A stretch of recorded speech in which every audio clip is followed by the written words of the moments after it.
Farewell speech daw to. Parang ang hirap isipin kasi parang sanay lang ako na mag-speech para sa birthday, ganyan. Diba last time nagawa din kami para sa birthday mo. Pero ngayon parang hindi ko alam kung paano ko i-compose yung word para magpaalam sa'yo kasi napakabuti mong kaibigan, as in, wala akong masabi, hands up ako dyan.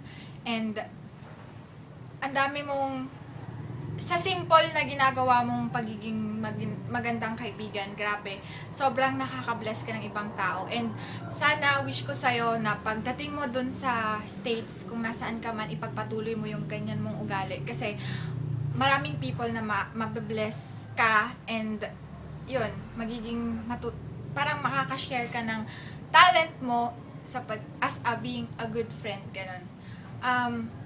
Salamat sa lahat.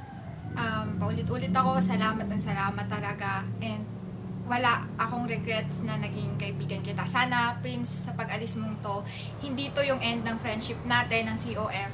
COF will always be there for you. Katulad nga ng pagmamahal ng Panginoon, di ba, nafe-feel natin yung pagmamahal niya, yung friendship niya, kahit hindi natin siya kasama. Pero parang katulad din kami ang COF. Hindi mo man kami kasama, pero lagi mong tandaan na mahal ka namin. And you're not just my friend, but you're a part of my life. Thank you for coming into my life.